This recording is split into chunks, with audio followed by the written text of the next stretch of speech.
الف اللہ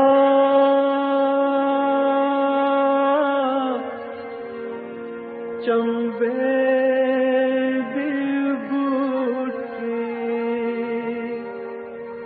میرے من وچ مرشد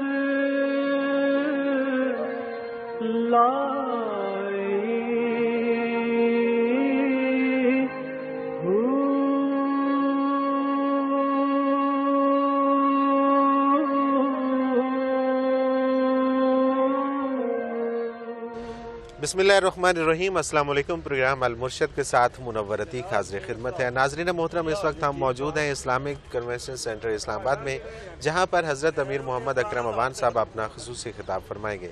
ناظرین محترم، ہمارا یہ پروگرام ویسے تو روٹین کے مطابق کچھ اس طرح کا ہوتا ہے کہ اس میں آپ کے سوالات ہوتے ہیں اور وہ سوالات ہم حضرت صاحب کے سامنے رکھتے ہیں اور حضرت صاحب سے ان کے جوابات لیتے ہیں۔ لیکن آج کا یہ خصوصی پروگرام اور اس خصوصی پروگرام کے حوالے سے ہم یہاں اسلام آباد میں ہیں اور ہماری کوشش ہوتی ہے کہ حضرت صاحب جب بھی عوام سے مخاطب ہوں تو ان کا خطاب براہ راست آپ تک بھی پہنچایا جائے۔ ناظرین محترم، آپ کا ایک سوال مجھ سے متعلق ہے اور میں چاہتا ہوں کہ اس کا جواب میں اسی پروگرام کے اندر دے دوں۔ ایک صاحب نے مجھے کہا کہ جی آپ نے قرآن و حدیث کی روشنی میں رہنمائی لینے کے لیے آخر حضرت امیر محمد اکرم اوان کا انتخاب کیوں کیا؟ ناظرین محترم، میں اس کے حوالے سے عرض کرتا چلوں کہ حضرت امیر محمد اکرم اوان صاحب کا انتخاب اس لیے کیا کہ آپ مترجم قرآن ہیں، آپ مفسر قرآن ہیں اور قرآن کا ترجمہ، قرآن کی تفسیر، یہ ہر کسی کو اس کی سعادت نصیب نہیں ہوتی۔ چند لوگ ہیں جنہیں یہ سعادت نصیب ہوئی اور اس کے لیے محدث ہونا بہت ضروری ہوتا ہے اور اس کے لیے عربی زبان کو اس کے مفہوم کے مطابق جاننا بہت ضروری ہوتا ہے، اور یہی وہ ساری باتیں ہیں کہ جو شخص قرآن پاک کا ترجمہ کرتا ہے اور اس کی تفسیر بیان کرتا ہے اور اس کے پاس احادیث کا علم بھی ہوتا ہے تو پھر وہ حق کی بات کرتا ہے۔ ہاں، ایسے کئی اور لوگ بھی ہیں کہ جو حق کی بات کرنے کے لیے جن کے پاس یہ علم موجود ہے، لیکن جب بھی حق کی بات آتی ہے تو ان کے سامنے کوئی نہ کوئی مصلحت آ جاتی ہے۔ یہاں پر مصلحت کا شکار نہیں ہوا جاتا بلکہ مصلحت کو آشکار کیا جاتا ہے، اور یہاں پر حق کی بات ببانگ دہل بتائی جاتی ہے اور اس میں کسی قسم کی مصلحت کا لحاظ نہیں رکھا جاتا ہے۔ یہی وجہ ہے کہ ہم ہر پروگرام حضرت امیر محمد اکرم اوان صاحب کے ساتھ کرتے ہیں، اور یہی وجہ ہے کہ ہماری کوشش ہوتی ہے کہ جب بھی وہ عوام سے مخاطب ہوں تو ہم ان کا خطاب آپ تک ضرور پہنچائیں۔ آئیے چلتے ہیں، ان کے خطاب سے مستفید ہوتے ہیں۔ الحمدللہ، اللہ کریم نے اپنے محبوب صلی اللہ علیہ وآلہ وسلم کی بعثت عالی پر گزارشات پیش کرنے کے لیے اور حضور کی نعت اور آپ کے فضائل مبارک بیان کرنے اور سننے، سمجھنے اور اپنانے کے لیے ہمیں یہاں جمع ہونے کی توفیق عطا فرمائی۔ ہمارے عشق کے بہت سے انداز ہیں اور سارے انداز کم و بیش جو میں سمجھتا ہوں ہم نے خود بنا لیے۔ اظہار عشق کے طریقے ہم نے وضع کر لیے ہیں۔ ہم دلوں کو زندہ رکھنے کے لیے مبارک مواقع اور مبارک ساعات کا تذکرہ ضرور کرتے ہیں۔ ہم عشق و محبت کو اور ہوا دینے کے لیے حضور اکرم صلی اللہ علیہ وسلم کی یاد میں اجتماعات ضرور کرتے ہیں، لیکن میں ایک گزارش کرتا چلوں، قرآن کریم جب بات شروع کرتا ہے، جب بھی کرتا ہے، جس آیت کریمہ میں کرتا ہے وہ بعثت عالی سے کرتا ہے اور نبوت و رسالت سے کرتا ہے۔ یہ بڑی عجیب بات ہے، کیونکہ بعثت عالی آپ کی ہر صفت عظیم ہے، لا ثانی ہے، بے مثال ہے۔ آپ کی ولادت باسعادت بھی بے مثال ہے، آپ کی قبل از نبوت زندگی کا ایک ایک لمحہ بے مثال ہے، لیکن جو انقلاب آفرینی کی بنیاد بعثت عالی نے رکھی وہ کائنات میں بے مثال ہے، پھر اس کی مثال نہیں۔ کم و بیش 1.25 لاکھ سے زیادہ انبیاء اور رسل تشریف لائے، کتابیں نازل ہوئیں، صحیفے نازل ہوئے، لیکن ہر نبی ایک خاص قوم کے لیے تشریف لایا، اس کا دین ایک خاص قوم کی بہتری کے لیے تھا، آخرت کے لیے، دنیا کے لیے، اور ایک خاص معین وقت کا کے لیے تھا۔ پھر دوسرے نبی انبیاء تشریف لائے، دوسری کتابیں آ گئیں، دوسرے صاحب۔ یہ کون آیا صلی اللہ علیہ وسلم جس کے آنے کے بعد ساری کائنات کے سارے سوالوں کا جواب آ گیا؟ جب تک دنیا قائم رہے گی جو سوال جہاں پیدا ہوگا اس کا جواب محمد الرسول اللہ صلی اللہ علیہ وسلم۔ یہ ایسی کتاب لایا جو آج سے 1400 سال پہلے دنیا پہ آئی، لیکن آج کے اس جدید دور کے سارے سوالوں کے جواب اس میں موجود ہیں، اور جو آج سے بعد زمانے کے قیامت تک آئے گا اس زمانے کی بھی ہر سوال کا جواب موجود، جس نے ایسی تہذیب دی جو کائنات کے ہر گوشے تک، ہر قوم کے لیے، ہر موسم میں قابل عمل اور قابل سرمایہ افتخار ہے۔ اس آیہ کریمہ میں آپ کی ذات ستودہ صفات کے بہت سے پہلو نمایاں کیے۔ اِنَّا أَرْسَلْنَاكَ، یہ پہلا لفظ ابتدائیہ بتاتا ہے کہ آپ ویسے ہی نہیں آئے، اللہ کریم نے آپ کو بھیجا۔ اِنَّا أَرْسَلْنَاكَ، آنے والے کی عزت ہوتی ہے بھیجنے والے کے نام سے۔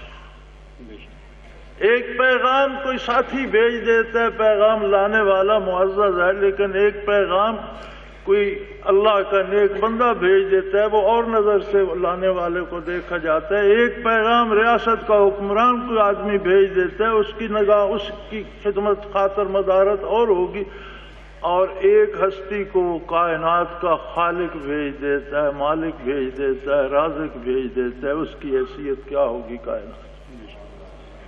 کس نگاہ سے دیکھا جائے گا؟ ذرا اس نظر سے دیکھ کر یہ دیکھو کہ آپ صلی اللہ علیہ وسلم کو میں نے کس لیے بھیجا۔ اللہ کریم فرماتا ہے اِنَّا أَرْسَلْنَاكَ شَاهِدًا، شاہد، گواہ، چشمدید گواہ، جس نے حقیقت کو دیکھا ہو، حقیقت جو گم ہو چکی تھی خرافات میں، جو نکتبروں سے حل نہ ہوا اور فلسفیوں سے کھل نہ سکا، وہ کیا راز تھا؟ یہ کائنات خود نہیں بنی، کوئی اس کا بنانے والا ہے، لیکن وہ کون ہے، وہ کیسا ہے؟ کسی نے کہا سورج سب سے طاقتور ہے، اس کے سامنے سر نگوں ہو جاؤ، شاید اس نے بنائی ہو۔ کسی نے کہا نہیں چاند ہے، کسی نے کہا ستارے ہیں، کسی نے کہا فرشتے سنے ہیں کہ وہ ہوتے ہیں، کسی نے پتھروں پہاڑوں کو پوجا، کسی نے اپنے اندر بت تراش لیے اور انہیں پوجتا رہا، لیکن یہ راز ایک گواہ دنیا پہ جلوہ افروز ہوا جو اللہ کی ذات کا چشمدید گواہ ہے، جس نے کائنات کو اس میں الہ سے آشنا کر دیا، جس نے کائنات کو بتایا تیرا خالق کون ہے، مالک کون ہے، رازق کون ہے، تجھے پیدا کس نے کیا، تجھے جانا کس کے پاس ہے، تیری ابتدا کیا ہے، تیری انتہا کیا ہے۔ اِنَّا أَرْسَلْنَاكَ شَاهِدًا، ہم نے آپ کو گواہ بنا کر مبعوث فرمایا۔ وَمُبَشِّرًا وَنَذِيرًا، آپ کے علوم کہاں تک پھیلا دیے؟ فرمایا وَمُبَشِّرًا وَنَذِيرًا، نیکی کرنے والے کو بعد قیامت، بعد از وفات اور بعد از قیامت کیا پیش آئے گا، نیکی کا صلہ کیا ملے گا، میرا حبیب آپ کو آج بتا دیں۔ مبشر کون ہے؟ ان باتوں کی بشارت دے رہا ہے جو کائنات میں سوائے اللہ اور اللہ کے رسول کے کوئی نہیں جانتا کہ یہ کام جو میں کر رہا ہوں اس کا انعام کیا ملے گا۔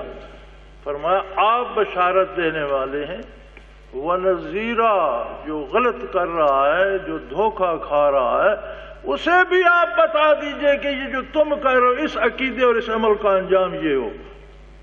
اب یہ اس پر ہے اختیار کرتا ہے یا نہیں۔ فرمایا داعین الی اللہ، کیا آپ خود ہی اللہ کریم کے گواہ ہیں؟ نہیں، فرمایا میں تم سب کو اللہ سے آشنا کرنے والا۔ آؤ میرے ساتھ، آؤ میرے برابر کھڑے ہو جاؤ، میں بھی اللہ سے اپنی گزارشات پیش کرتا ہوں، تم بھی اپنی گزارشات بارگاہ الہی میں پیش کرو۔ میں بھی اللہ کے سامنے رکوع کرتا ہوں، تم بھی رب العالمین کے سامنے رکوع کرو۔ میں بھی اللہ کو سجود کرتا ہوں، تم بھی اللہ کو سجود کرو۔ کر دیا ہم سب ان بندوں کو خدا سے تو۔ داعین الی اللہ، اللہ کی طرف دعوت دینے والے، وہ سراج منیرا، اور روشنیاں بانٹنے والا چراغ، روشن رہنے والا چراغ نہیں فرمایا رب العالمین نے کہ خود روشن رہے، نہیں، روشنیاں بانٹنے والا چراغ۔ وہ روشنیاں کون تھیں جو چراغ نبوت سے بانٹی گئی؟ وہ روشنیاں تھیں، اللہ رب العالمین فرماتا ہے انسانوں کو خطاب کرتے ہوئے کہ واللہ اخرجکم من بطون امہاتکم لا یعلمون شیئا، اللہ رب العزت نے تمہیں ماؤں کے پیٹوں سے اس طرح پیدا فرمایا تم کچھ نہیں جانتے، نہ تمہیں گرمی سردی کا پتہ تھا، نہ بھوک پیاس کا پتہ تھا، نہ بتا سکتے تھے، نہ سن سکتے تھے، نہ سمجھ سکتے تھے۔ لا یعلمون شیئا، تم کچھ بھی نہیں جانتے۔ وَجَعَلَ لَكُمُ السَّمْعَ وَالْأَبْصَارَ وَالْأَفْئِدَةَ لَعَلَّكُمْ تَشْكُرُونَ، اس نے تمہارے علم کے ذرائع پیدا فرما دیے تاکہ تم دنیا میں آ کر جان سکو، سیکھ سکو، دنیا کو سمجھ سکو، اس کے زیر و بم کو سمجھ سکو، نفع و نقصان کو سمجھ سکو، اور تمہاری یہ جو قیمتی زندگی کا ایک ایک لمحہ ہے اسے بہتری کی طرف خرچ کر سکو، اچھے فیصلے کر سکو۔ تو علم کے حصول کے ذرائع کون سے بنائے؟ فرمایا سمع والبصر والفؤاد، سماعت، بصارت، اور دل کی گہرائی میں ایک لطیف قلب ہے جسے فواد کہا گیا ہے۔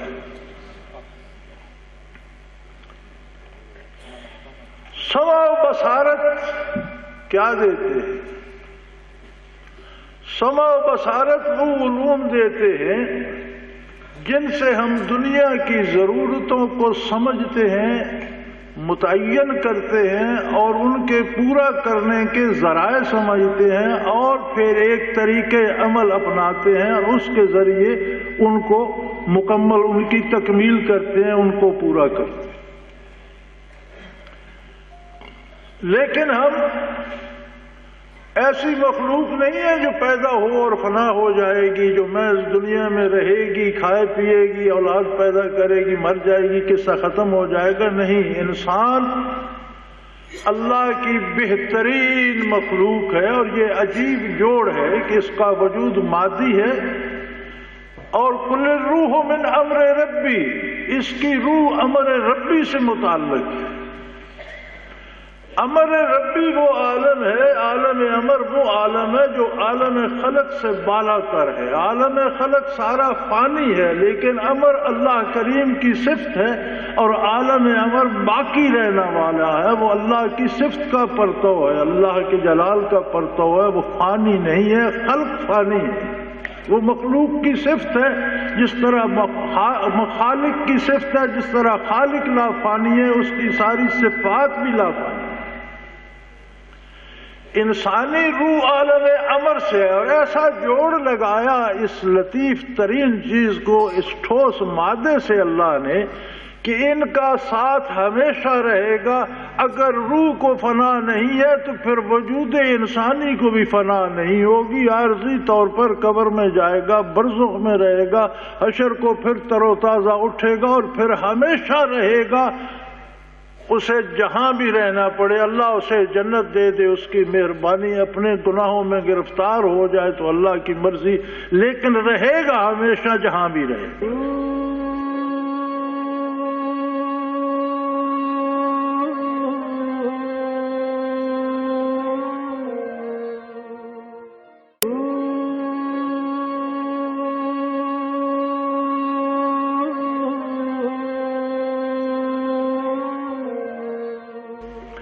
اب اگر اس عارضی وجود کو باقی رکھنے کے لیے دنیا کی چند سالہ زندگانی کے لیے ہمیں بے پناہ علوم کی ضرورت ہے اور بے پناہ وسائل کی ضرورت ہے اور بے پناہ شعور کی ضرورت ہے کہ ان وسائل کو جمع کیسے کیا جائے، ان کو خرچ کیسے، ان سے استفادہ کیسے کیا جائے اور ان کو اپنی زندگی میں یا اپنے بعد میں آنے والوں تک قائم کیسے رکھا جائے. کیا یہ سارا کچھ ہم نہیں کرتے؟ آپ ایک کامیاب انسان کس کو کہتے ہیں؟ وہی جو اپنے علم کے ذریعے، اپنی عقل و خرد کے ذریعے بہترین جائز وسائل اختیار کرتا ہے اور اپنے پیچھے والوں کے لیے بھی چھوڑ جاتا ہے. ہم سمجھتے ہیں یہ بڑا کامیاب آدمی تھا، زندگی میں بھی کامیاب رہا، خاندان کو بھی کامیاب کر گیا. لیکن کیا ہماری ذمہ داری صرف اپنا وجود اور خاندان ہے یا ہمارے اندر روح بھی ہے؟ اس کی بھی ضروریات ہے. اس کے لیے بھی کوئی علم چاہیے، دانش چاہیے، شعور چاہیے جو متعین کرے کہ اس کو بھوک کس چیز کی لگتی ہے، پیاس کیسے لگتی ہے، یہ صحت مند کس سے رہتی ہے، بیمار کس سے ہوتی ہے. کیونکہ دائمی زندگی کا مدار جو ہے وہ روح کے ساتھ ہے. اب اس کا علم کہاں سے آئے؟ فرمایا سراجم منیرا، ہم نے آپ کو روشنیاں بکھیرنے والا چراغ، تقسیم کرنے والا، بانٹنے والا، یعنی ہر دل کو دل کی انتہائی گہرائی میں جو وہ لطیفہ ربانی ہے اسے روشن کرنے والا ہم نے آپ کو بنایا.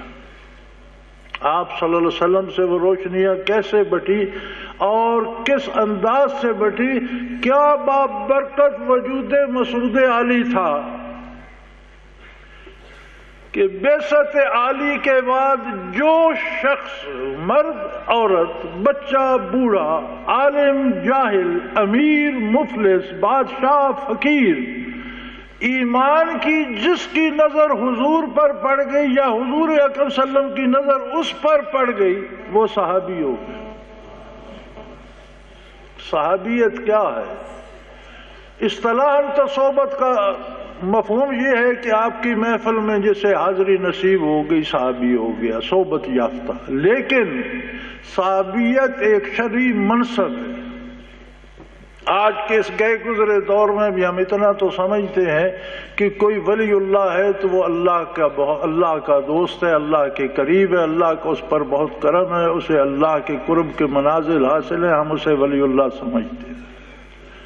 اگر یہ ساری کائنات جتنے لوگ بستے ہیں یا جتنے بسیں گے یا جتنے گزر چکے ہیں سارے ولی ہو جائیں، ان کے سارے مراتب جمع کیے جائیں تو تبع تابعین کی خاک پاک کو پہنچیں گے. بڑے بڑے لوگوں نے مجاہدے کیے، عمریں بسر کی، راتیں بسر کی، چلے لگائے، اللہ کی کتابیں حفظ کی، اللہ کے نام کا رات دن ذکر کیا. یہ تو مفت میں تو یہ نعمتیں نہیں ملتی، لیکن اب سب کی ولایت کو جمع کر کے ہم ایک مینار بناتے چلے جائیں تو یہ تبع تابعین کے قدموں کو جا کر چھوئے گا. وہاں سے منازل تبع تابعین کے شروع ہوں گے.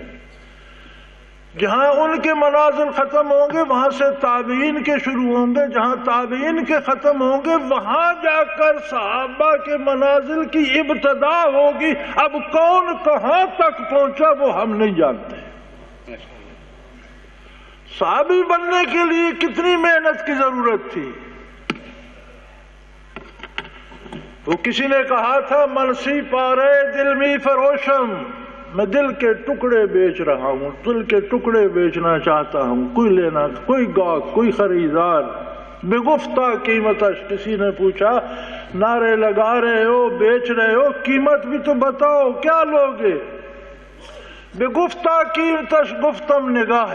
میں نے عرض کیا کہ ایک نگاہ، بہت قیمتی دولت ہے پر ایک نگاہ پہ نچھاور کر دوں گا۔ بے گفتہ کم ترش گفتم کے گاہ۔ اس نے کہا یار مانگا مول کب ملتا ہے، کچھ قیمت کم زیادہ کرو، کچھ گھٹاؤ۔ تو میں نے کہا زندگی میں ایک نگاہ سے۔ یہ سودا تھا وہاں کہ زندگی میں ایک نگاہ نصیب ہو گئی محمد الرسول اللہ کی، یا آدمی کی اپنی نگاہ حضور کے وجود باجود پر پڑ گئی تو وہ صحابی ہو گیا، سارے منازل طے ہو گئے، سارے وجود کا ذرا ذرا روشن ہو گیا، دل کی کوٹھڑی میں تجلیات باری آ گئی اور وجود کے سیل ذاکر ہو گئے۔ ایک آدمی کے وجود میں آج کی سائنس کہتی ہے ہر بندے کے وجود میں 10 کھرب سیل ہیں، ہر بندے کے وجود میں 10 کھرب سیل ہے۔ 6 ارب آبادی ہے پوری دنیا کی انسانوں کی، اور 10 کھرب سیل ہے ہر وجود میں۔ کوئی چھوٹا وجود ہے تو سیل چھوٹے ہیں، کوئی بڑا وجود ہے تو سیل بڑے ہیں، لیکن ہر انسان کے 10 کھرب سیل ہیں۔ جب یہ دل آباد ہوتا ہے تو یہ دھڑکتا ایک بار ہے اور وجود سے 10 کھرب بار اللہ کا نام نکلتا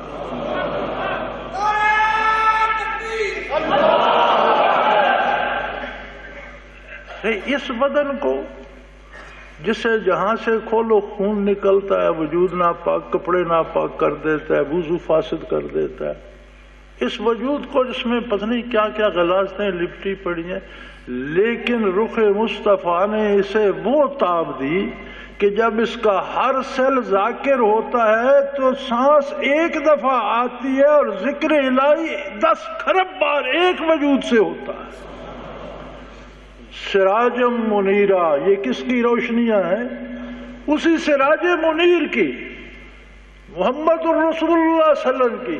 اور کب تک رہیں گی؟ جب تک معمور عالم قائم ہے تب تک بھی رہیں گی۔ یہ دنیا ختم ہو جائے گی وہ تب بھی رہیں گی، اور اللہ کی جنت میں پہنچ کر اور بڑھتی رہیں گی، کم نہیں ہوگی۔ ہم ساری عمر سودے کرتے رہتے ہیں، ہم ساری عمر راستے دیکھتے رہتے ہیں، ہم ساری عمر ہیلے کرتے رہتے ہیں، مختلف وسائل، مختلف ذرائع، مختلف طریقے اختیار کرتے ہیں صرف وجود کو پالنے کے لیے۔ کبھی تو یہ بھی کوئی تلاش کرے، کبھی تو ہمیں یہ فکر بھی دامنگیر ہو، کبھی تو ہم اس شمع منیر کی روشنیاں بھی تو حاصل کریں۔ کبھی یہ بتانے سے نہیں آتی،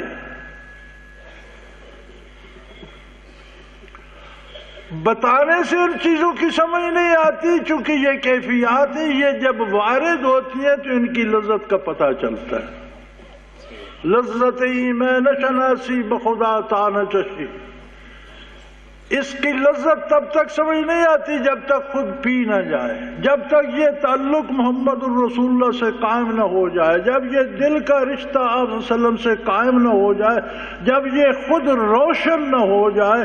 جب یہ روشن ہوتا ہے پھر عجیب بات ہے کہ یہ سمع و بصارت جو ساری زندگی ہمیں صرف دنیا کے حقائق بتاتے رہتے ہیں، حصول دنیا کے طریقے بتاتے رہتے ہیں، جب دل کی روشنی ان کے ساتھ آتی ہے، جب فواد میں برکات نبوی آتے ہیں تو ان کے انداز بھی بدل جاتے ہیں۔ پھر یہ کہتے ہیں یار یہ جو طریقہ تو اپنا رہا ہے اس سے پیسے تو آئیں گے، اللہ ناراض ہو جائے گا۔